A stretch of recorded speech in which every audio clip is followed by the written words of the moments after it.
Dr. Vasundhara Vyas, consultant gynecologist at Park MRC Hospital, Jaipur. So we'll be talking about breastfeeding today. As you know, breastfeeding is a very important thing और breast milk जो होता है वो nature का complete food होता है. So nature ने इस तरह की चीज़ बना रखी है जो कि बहुत ज़्यादा फायदा करती है बच्चों को और माँ को. ब्रेस्ट फीडिंग में हम सबसे इम्पॉर्टेंट एक बात करेंगे कोलेस्ट्रॉल की, जो कि फर्स्ट 24 आवर्स के अंदर येलो सा एक ब्रेस्ट में से निकलता है. मिल्क ही होता है but it is very important for the baby और आपको एक्सप्रेस करके उसे ज़रूर से पिलाना होता है क्योंकि वो एक लाइन्स द GIT मतलब जो बच्चे की आँख है उसको लाइन करता है और धीरे से मेकोनियम पास कराता है. तो ये बहुत इम्पॉर्टेंट पार्ट है आपके ब्रेस्ट फीडिंग का. फिर हम बात करना चाहेंगे कैसे ब्रेस्ट फीडिंग करना चाहिए.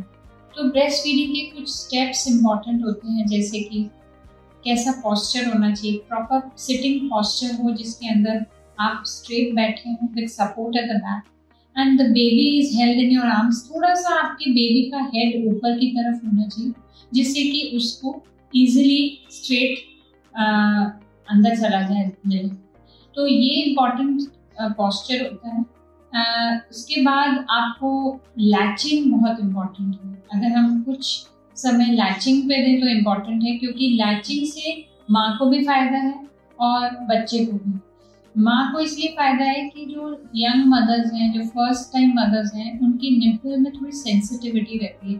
तो बच्चा अगर सिर्फ निप्पल को पकड़ता है तो ऑब्वियसली किसी मदर को बहुत डिस्कम्फर्ट होता है.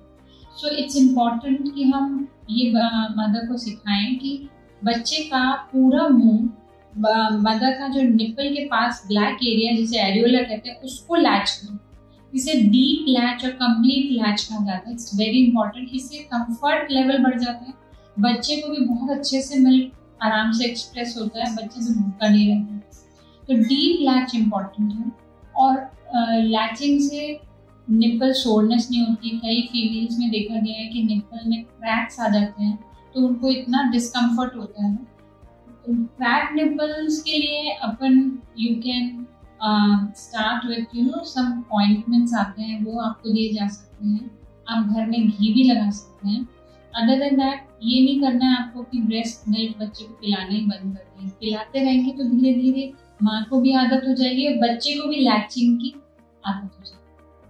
हम इस बारे में बात कर सकते हैं कि ब्रेस्ट टेंडरनेस होती है फीमेल्स में बहुत ज़्यादा, बिकॉज ब्रेस्ट इंगॉज होने लगते हैं, ब्रेस्ट में मिल्क आने लगता है, फीमेल्स बहुत अनकंफर्टेबल हो जाती हैं. उसके लिए आप वार्म कंप्रेस जैसे कि गर्म कपड़े से ब्रेस्ट को दबा के बिफोर बच्चे को पिलाने से पहले ब्रेस्ट को थोड़ा सा गर्म कपड़े से कंप्रेस कर लें जिससे कि मिल्क भी बहुत अच्छे से लेट डाउन होगा और बच्चे को भी बड़े आराम से ब्रेस्ट मिल्क मिलेगा. तो ये 2-3 इम्पॉर्टेंट चीज़ें हैं. लैचिंग है, प्रॉपर पोस्चर है, how do avoid breast tenderness और अवॉइड ब्रेस्ट निपल क्रैकिंग. ये बहुत इम्पॉर्टेंट स्टेप्स हैं. ब्रेस्ट फीडिंग एक्चुअली मदर को बहुत तरीक़ों से हेल्प करता है. ब्रेस्ट फीडिंग से मदर को ओवेरियन, यूट्राइन, ब्रेस्ट कैंसर की से बहुत प्रोटेक्शन मिलता है. बच्चे को भी बहुत सारी बीमारियों से लड़ने की एक अंदर से ताकत, एक क्षमता मिलती है. इम्यूनिटी बेटर होती है डेफिनेटली फॉर्मूला मिल्क से. पर इसका ये मतलब नहीं है कि कोई अगर मदर चूज करती है not to breast feed because of some other reasons तो फॉर्मूला के भी फायदे हैं, कुछ नुकसान तो हैं, पर ऐसा नहीं है कि आप फॉर्मूला मिल्क नहीं ले सकते. But 99.9% you should always try and breastfeed because that is something जो नेचर ने हमें नेचुरल वे में दिया हुआ है. Thank you.